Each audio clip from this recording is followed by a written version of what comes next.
हमारे नन्हे मुन्ने बच्चों, अभी बच्चों ने सेना की वेशभूषा में तथा अभी जो नृत्य प्रस्तुत की बच्चियां, यह इतना निपुणता के साथ, ये हमारा निपुण भारत जो हमारे माननीय मुख्यमंत्री महोदय का और शासन की जो संकल्पना है वो दिख रही है। इसकी वजह हमारे यहाँ के जो स्टाफ हैं, आयोजनकर्ता आदरणीय श्री राजेश कुमार चौरसिया सर और उनकी पूरी टीम बधाई के पात्र हैं। मन असमंजस में था, मौसम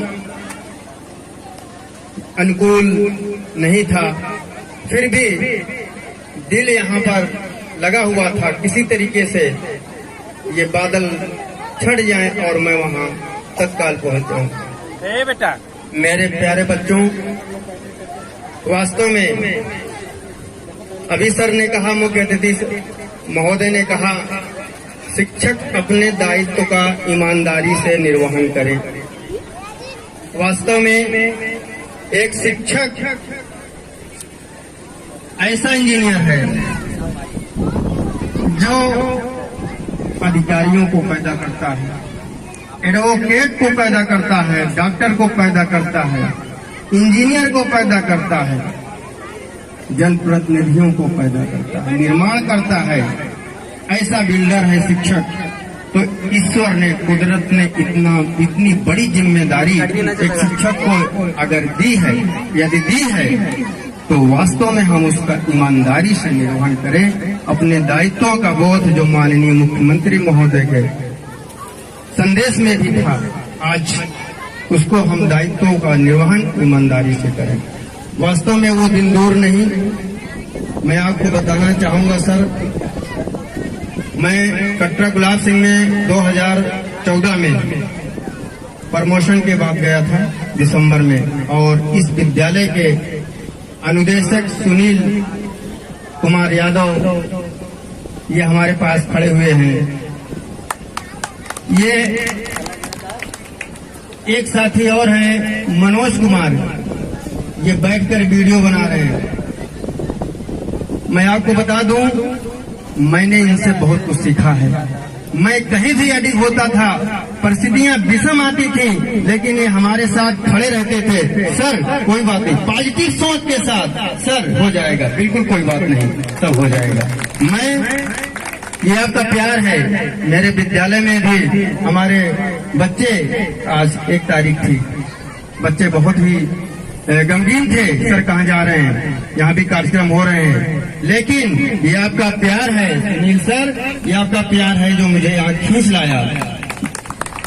तो कहने का आशय ये है, इन्हीं नन्हे मुन्ने बच्चों के साथ यही प्यार होना चाहिए जो प्यार हम अपने सगे बेटे के साथ करते हैं। मैं आपको बता दूं, एक उदाहरण बता दूं, मैं क्लास में पढ़ा रहा था, मेरी मोहतरमा सो रही थी, मेरा छोटा सा बेटा स्टेबलाइजर के पास पहुंच गया, वहां पर टायर खुला हुआ था। अब वो जाकर के हाथ से पकड़ लिया, लाइट आ रही थी, पकड़ने के बाद तो खींचा, लाइट चली गई। उसके बाद नींद खुली, हमारे पत्नी की नींद खुली, वो आई, देखी, चिल्लाई, जोर से चिल्लाई, हमें संदेश गया। पास में मैं किराए के मकान पे रहता हूँ, पास में ही विद्यालय के कटरा गुलाब सिंह में। मुझे संदेश गया, मैं आया, मैंने कहा, चिल्लाई कि आपको स्कूल ही लगा रहता है जब देखो तब, अभी बच्चे के साथ कुछ हो जाता। मैंने कहा कभी कुछ नहीं होगा, मैं ऐसे नन्हे मुन्ने बच्चे, गरीब बच्चों के साथ ईमानदारी से कार्य कर रहा हूँ। मेरे बेटे की रक्षा ईश्वर करेगा, कभी नहीं होगा, कुछ नहीं होगा। यदि हो जाता है तो अपना सौभाग्य समझूंगा मैडम। ऐसे नन्हे मुन्ने बच्चों के लिए मैं तो अभी सर से कह रहा था, अभी बात हो रही थी सर से। सर ने कहा परिवार कैसे देखते हैं, हमने कहा कि बहुत बाधाएं हैं, यदि परिवार न होता तो मैं और कहीं होता। मेरे बच्चों, जो कुछ है सर ये बच्चे मोटिवेशन चाहते हैं, मैंने देखा, अनुभव किया, एक्सपेरिमेंट किया है। मोटिवेशन चाहते हैं, प्रेरणा चाहते हैं। आपको बताते हैं 2017 में उत्तर प्रदेश के बेसिक शिक्षा परिषद के डायरेक्टर सर आदरणीय सरबेन विक्रम बहादुर सर ने एक मेरी पोस्ट ट्वीट किया, उनको अच्छी लगी। तब आदरणीय जिला बेसिक शिक्षा अधिकारी भूपेंद्र सर थे, भूपेंद्र नारायण सिंह, उन्होंने मुझे बधाई दी। कहा डायरेक्टर सर ने पोस्ट ट्वीट किया है, फरहीम बधाई हो। मुझे उसी दिन से सोचा, इतना अच्छा लगा मुझे कि डायरेक्टर सर ने मुझे सम्मानित किया और हमारे बीएसए सर ने मुझे बधाई दी। मैंने सोचा अगर यही सम्मान इन नन्हे मुन्ने बच्चों को दिया जाए तो बच्चे क्या नहीं कर सकते हैं। मैंने शुरू प्रारंभ कर दिया, इन बच्चों को सम्मानित करना प्रारंभ कर दिया, मोटिवेशन करना प्रारंभ कर दिया। सर अभी पिछली बार राष्ट्रीय योग्यता आधारित परीक्षा में हमारे 26 बच्चे चयनित होकर के पूरे प्रदेश में इतिहास रचा। यही नन्हे मुन्ने बच्चे जो हमारे दिख रहे हैं। सर ये बहुत प्रतिभाशाली होते हैं। हमारा आपका काम है मोटिवेशन देना, ऐसी ऐसी बातें समझ, बहुत कुछ सीखते हैं, हम अपने बच्चों से बहुत कुछ सीखते हैं। कितनों पढ़ के आते हैं लेसन प्लान बना करके, लेकिन इन छोटे छोटे बच्चों से बहुत कुछ सीख मिलती है। ऐसे बच्चे जब 26 बच्चे चयनित हुए सर, और उसमें सभी सर से भी बता रहा था, एक प्रकरण और आया उसमें, किसी स्टाफ ने कह दिया था कि तुम्हारा मुश्किल है, तुम्हारा चयन नहीं हो सकता राष्ट्रीय योग्यता में किसी बच्ची को। मैंने कहा नो मैडम, ये आज तो कह दिया। आज ऐसे बच्चों को कभी निगेटिव थिंकिंग नहीं आपको बोलना है। और सर वो बच्ची थी शुभांगी सिंह, जो पूरे जनपद की टॉपर रही है सर। राष्ट्रीय योग्यता में पूरे जनपद को टॉप करने वाली शुभांगी सिंह कटरा गुलाब सिंह की थी सर, जिसको इग्नोर कर दिया गया था। ये सर मैंने चैलेंज लिया उस बच्ची के साथ। हमने कहा नहीं बेटा, तुमको जो है उत्तर प्रदेश टॉप करना है। ऐसे कैसे आपने सोच लिया किसी के कहने से? तो ये ऐसे ऐसे बच्चे हैं। और सर ये अभी बच्चों ने जो हुनर दिखाया सर, ये इस बात का सबूत भी है सर। और ऐसे बच्चे सर, अब लोग कहते हैं ये पागल आदमी है। सर बेसिक शिक्षा में ऐसे पागलों की जरूरत है। हमारे ये नन्हे मुन्ने बच्चे सर, नन्हे मुन्ने बच्चे सर, हमारा सगा बेटा होगा, प्रॉपर्टी के लिए बंटवारा चाहेगा, लेकिन ये बच्चे जब मिलते हैं सर जी, प्राण पैर छू के जब गदगद हो जाता है, दिल से आंसू भराते हैं। ये सम्मान जो मिलता है निस्वार्थ, ये आपसे प्रेम करेंगे सर। हम चाहेंगे हमारे शिक्षक भाई बंधुओं से अपील करता हूँ, यहाँ अभिभावक जो भी बैठे हुए हैं, मैं उनसे भी अपील करता हूँ, विनम्र निवेदन करता हूँ, हमारे इस विद्यालय, सरकारी विद्यालय में नामांकन कराएं, प्रवेश कराएं। सरकारी विद्यालय सबसे असरकारी, सबसे असर करने वाली शिक्षा अगर होती है तो सरकारी विद्यालय में होती है सर। मैंने देखा है इस बात को। कोविड का जमाना था सर, मेरे साथ स्टेट अवार्ड टीचर आफाक भाई थे, पटना में गए, कोविड में लौट कर नहीं आए, छोटे छोटे बच्चे उनके। मैंने उसके पहले पोस्ट उन्होंने किया था, मैंने लाइक किया था आफाक भाई को, लेकिन खिड़की खोलने से डर लग रहा था, कहीं ऐसा न हो कोविड का बालक वायरस आ जाए, सांसों में समा जाए। अगर कुदरत ने सर बख्शी है, अभी कितने बैठे हैं कोई गारंटी नहीं है कि हम 80 साल जिएंगे, 90 साल जिएंगे। सर मरना है, 101% मरना है। जब मरना है सर, तो क्यों ना अच्छे कामों करके मरा जाए, क्यों ना नेक काम को करके मरा जाए। सबसे बड़ा नेक काम इन्हीं नन्हे मुन्ने बच्चों को मजबूत करना है सर, इनकी नींव मजबूत करनी है। अगर हम इन बच्चों को नींव मजबूत करेंगे, हमारा देश मजबूत होगा सर। हम आप मर जाएंगे, लेकिन ये बच्चे जीवित रहेंगे सर। देश मजबूत होगा हमारा, इन्हीं बच्चों से हमारा देश मजबूत होगा सर। तो जितने भी अच्छे काम हैं इस दुनिया में, उसी अच्छे कामों की अंत कर दिया जाए, काम न किया जाए, अंत कर दिया जाए बिल्कुल नेक कामों के लिए। मैं सर 5 बच्चों को छोड़ता हूँ, कुछ बच्चों को जो राष्ट्रीय योग्यता तैयारी चलती है सर, मैं गार्जियन से लिखवा करके भी, बहुत सारे मीडिया लोग भी आते हैं, निगेटिव पॉइंट्स के लोग भी आ जाते हैं, तो लिखवा करके कोई काम करना होता है, सब लिखवा करके रख लेते हैं बचत के लिए। तो सर मैं अपील करना चाहता हूँ सर, यहाँ रहना नहीं है, इस दुनिया में जाना है, तो जाने के पहले ऐसे बच्चों के लिए बाकी कॉन्वेंट के सर मैं एक उदाहरण याद आ गया। अभी जैसे कहते हैं कि कॉन्वेंट में अच्छी पढ़ाई होती है, संसाधन माने नहीं रखता है। हमारे सर अभी बोले सीनियर, हम टाट पट्टी पे बैठ के पढ़े हैं और यही टाट पट्टी पर बैठकर पढ़ने वाले देश चला रहे हैं, बड़े बड़े पदों पर हैं। बेटा संसाधन माने नहीं रखता है कि आप सरकारी स्कूल में संसाधन की कमी है, कमी हो जाने दीजिए बेटा, जमीन पे बैठ के पढ़िए। ऐसे ऐसे गुरुजन आप पाए हो, टैलेंटेड गुरुजन पाए हो, क्वालिफाइड गुरुजन पाए हो बेटा, आप कहां से कहां चले जाओगे। बच्चों मैं आपको उदाहरण दूंगा, हमारे प्रयागराज के और प्रतापगढ़ के कई कॉन्वेंट और प्राइवेट स्कूल के बच्चों का कंपटीशन हुआ प्रतिभा खोज की। मैंने कहा मैं अपने बच्चों को दिया, इसमें का एक ही सरकारी विद्यालय मेरा था। परीक्षा हुई, पिछली बार परीक्षा हुई, उसके पश्चात बेटा उसमें लगभग कई हजार बच्चे परीक्षा दिए थे, जिसमें बेटा आपका यही सरकारी विद्यालय कटरा गुलाब सिंह के टॉप 10 में 3 बच्चे चयनित हुए। सरकारी सबसे असरकारी, इतना असर करता है ये शिक्षा बेटा, संस्कारवान। ये कॉन्वेंट नहीं, कॉन्वेंट बेटा वो होते हैं बिजनेसमैन होते हैं, और ये जो होते हैं बेटा ये निस्वार्थ। और रही बात पैसे की, कौन कहता है कि आप फ्री पढ़ते हो? कौन कहता है आप फ्री पढ़ते हो? 1 लाख रुपया 80,000 तक सरकार तनख्वाह देती है आपके लिए। फ्री कहाँ पढ़ रहे हो आप? सबसे महंगी पढ़ाई आपकी है। एक विद्यालय में 5-5, 6-6, 8-8, 10-10 लाख रुपए गवर्नमेंट देती है आपको पढ़ने के लिए, तो आप फ्री कहाँ पढ़ रहे हो? कौन फ्री पढ़ा रहा है? फ्री कोई नहीं पढ़ा रहा है बेटा। गर्व महसूस करना चाहिए कि हम सरकारी विद्यालय में हैं। तो मेरे बच्चों,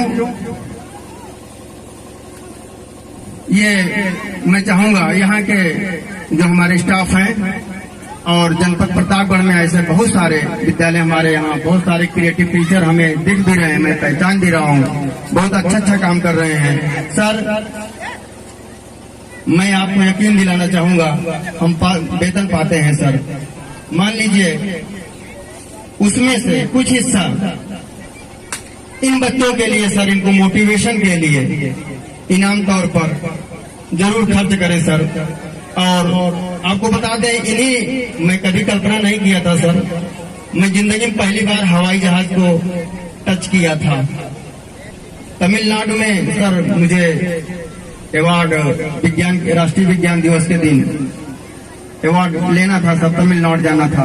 पहली बार इन्हीं बच्चों की बदौलत, इनकी सर एक स्टेट में थी, वीडियो बनी थी सर, एजुकेशनल वुमेन सेफ्टी पर था सर, वो चयनित हुआ था, मुझे वहाँ इनवाइट किया गया था सर। मैं सम्मानित होने पहली बार जिंदगी में बेटा आप लोगों की वजह से मैंने हवाई जहाज टच किया। और जब मैं बैठा था तुम्हारे यही नन्हे मुन्ने बच्चे याद आ रहे थे कि हमारे इन्हीं बच्चों की वजह से आज मुझे ये मौका मिला है तमिलनाडु जाने के लिए। I am proud of you my dear son, I am proud of you. जो कुछ है आपकी वजह से है, आपकी उपलब्धि हम शिक्षकों की उपलब्धि है बेटा। आपका मूल्यांकन हमारा मूल्यांकन होता है। हम MA हैं, B.Ed हैं, LLB हैं, बहुत क्वालिफाइड बहुत सारे टीचर हैं, कोई मायने नहीं रखता। आप क्या हो, हमारे बच्चे क्या हैं, लर्निंग आउटकम क्या है, ये मायने रखता है। हमको आपको निपुण करना है बेटा, ये मायने रखता है। हम क्या हैं कोई मायने नहीं रखता है। तो बेटा ये सब आपकी वजह से सब कुछ प्राप्त हुआ। उत्तर प्रदेश सरकार ने राज्य अध्यापक पुरस्कार से नवाजा, ICT राज्य स्तरीय ICT अवार्ड से नवाजा, राज्य स्तरीय रोल प्ले में था। सर ने कहा कि कोई अवार्ड छूटता नहीं है। बेटा मैं हृदय से कह रहा हूँ, इस रमजान के महीने में मैं रोजा हूँ, मैं हृदय से कह रहा हूँ बेटा, मैंने कभी सपना नहीं देखा था कि मुझे ये सारे अवार्ड मिलेंगे, कभी नहीं देखा था बेटा। काम करता गया बस, और कभी चाह नहीं है बेटा। आपको बता दें, जब कुदरत इनडायरेक्ट में कोई चीज देती है ना, तो आप कल्पना नहीं कर पाओगे, बहुत बड़ी बड़ी चीज देंगे। बस ईमानदारी से इन नन्हे मुन्ने बच्चों के साथ लगने की जरूरत है। इनडायरेक्ट में आपको मिलेगा सर। जो आप इतना अच्छा काम कर रहे हैं, आयोजनकर्ता को, पूरी टीम को मैं बधाई देता हूँ। आपको नहीं पता है ये बच्चे क्या क्या सोच रहे होंगे कल्पना की सागर में, ये कल्पना की दुनिया में उड़ गए होंगे ये बच्चे। हमको ये करना, हमको ये बनना। बहुत सारे बच्चे जो प्रतिभाग नहीं किए, अगले साल के लिए वो तैयारी कर रहे होंगे कि हमें भी इनसे अच्छा प्रदर्शन करना है और आगे बढ़ना है। हम आप इमेजिन नहीं कर सकते हैं जो बच्चे सोच रहे होंगे। ये ऐसी उम्र है इन बच्चों की आगे बढ़ने की। मेरे बच्चों, आप सौभाग्यशाली हो और ऐसे गुरुजन आप पाए हो। वक्त बहुत कम है बेटा, मुझे जाना भी है, मुझे दर्द भी होता है जब मैं आपसे जुदा होता हूँ। मैं आपको बता दूं, मेरे बच्चे पिछले साल विदा हुए, कक्षा 8 के बच्चे थे और आप ही लोगों ने यही सरकारी विद्यालय के सर बच्चे एजुकेशनल वीडियो मॉडल UPSControlClassroom.com नाम से सर एजुकेशनल जो वीडियो भेजा है सर, उसमें 12 लाख से अधिक व्यूअर सर हो चुके हैं और वो वीडियो सर देश विदेश में भी देखे जा रहे हैं आपकी वजह से। ऐसे कोई प्राइवेट हमको कोई बता दे, ये आपका सरकारी विद्यालय है। बच्चों, आप अपनी क्षमता को परखो और आगे बढ़िए और हम फिर पुनः अपनी जो हमारी मातृ शक्तियां बैठी हुई हैं, हमारी माताएं, हमारी बहनें बैठी हुई हैं, आपका बहुत बड़ा योगदान रहेगा। आपको आपकी जरूरत है और हमारे जो अभिभावक भी बैठे हुए हैं और आप हमारे शिक्षकों से समन्वय करके आप प्रवेश नामांकन कराएं और यकीन करें, भरोसा करें कि हमारे बच्चे वास्तव में ये हमारे देश के कर्णधार होंगे। तो मैं पुनः हमें अपने नन्हे मुन्ने बच्चों को बहुत बहुत बधाई देते हुए, पूरी टीम को बधाई देते हुए और सभी मातृशक्तियों को, हमारे शिक्षक साथी, हमारे अभिभावक सभी को बहुत बहुत बधाई देते हुए, शुभकामनाएं देते हुए मैं अपने वाणी को विराम देता हूँ। धन्यवाद सर। सरकारी सबसे असर करने वाली शिक्षा अगर होती है तो सरकारी विद्यालय में होती है सर। मैंने देखा है इस बात को। कोविड का जमाना था सर, मेरे साथ स्टेट अवार्ड टीचर आफाक भाई थे, पटना में गए, कोविड में लौट कर नहीं आए, छोटे छोटे बच्चे उनके। मैंने उसके पहले पोस्ट उन्होंने किया था, मैंने लाइक किया था आफाक भाई को, लेकिन खिड़की खोलने से डर लग रहा था कहीं ऐसा ना हो कोविड का बालक वायरस आ जाए, सांसों में समा जाए। अगर कुदरत ने सर बख्शी है, यदि जितने बैठे हैं कोई गारंटी नहीं है कि हम 80 साल जिएंगे, 90 साल जिएंगे। सर मरना है, 101% मरना है। जब मरना है सर तो क्यों ना अच्छे कामों करके मरा जाए, क्यों ना नेक काम को करके मरा जाए। सबसे बड़ा नेक काम इन्हीं नन्हे मुन्ने बच्चों को मजबूत करना है सर, इनकी नींव मजबूत करनी है। अगर हम इन बच्चों को नींव मजबूत करेंगे, हमारा देश मजबूत होगा सर। हम आप मर जाएंगे लेकिन ये बच्चे जीवित रहेंगे सर, देश मजबूत होगा हमारा। इन्हीं बच्चों से हमारा देश मजबूत होगा सर। तो जितने भी अच्छे काम हैं इस दुनिया में, उसी अच्छे कामों की अंत कर दिया जाए, काम न किया जाए, अंत कर दिया जाए बिल्कुल नेक कामों के लिए। मैं सर 5 बच्चों को छोड़ता हूँ, कुछ बच्चों को जो राष्ट्रीय आयोग की तैयारी चलती है सर, मैं गार्जियन से लिखवा करके भी, बहुत सारे मीडिया लोग भी आते हैं, निगेटिव पॉइंट्स के लोग भी आ जाते हैं, तो लिखवा करके कोई काम करना होता है सब लिखवा करके रख लेते हैं बचत के लिए। तो सर मैं अपील करना चाहता हूँ सर, यहाँ रहना नहीं है इस दुनिया में, जाना है तो जाने के पहले ऐसे बच्चों के लिए। बाकी कॉन्वेंट के सर मैं एक उदाहरण याद आ गया। अभी जैसे कहते हैं कि कॉन्वेंट में अच्छी पढ़ाई होती है, संसाधन माने नहीं रखता है। हमारे सर अभी बोले सीनियर, हम टाट पट्टी पे बैठ के पढ़े हैं और यही टाट पट्टी पर बैठकर पढ़ने वाले देश चला रहे हैं, बड़े बड़े पदों पर हैं। बेटा संसाधन माने नहीं रखता है कि आप सरकारी स्कूल में संसाधन की कमी है, कमी हो जाने दीजिए बेटा, जमीन पे बैठ के पढ़िए। ऐसे ऐसे गुरुजन आप पाए हो, टैलेंटेड गुरुजन पाए हो, क्वालिफाइड गुरुजन पाए हो बेटा, आप कहां से कहां चले जाओगे। बच्चों मैं आपको उदाहरण दूंगा, हमारे प्रयागराज के और प्रतापगढ़ के कई कॉन्वेंट और प्राइवेट स्कूल के बच्चों का कंपटीशन हुआ प्रतिभा खोज की। मैंने कहा मैं अपने बच्चों को दिया, इसमें का एक ही सरकारी विद्यालय मेरा था। परीक्षा हुई, पिछली बार परीक्षा हुई उसके पश्चात बेटा उसमें लगभग कई हजार बच्चे परीक्षा दिए थे, जिसमें बेटा आपका यही सरकारी विद्यालय कटरा गुलाब सिंह के टॉप 10 में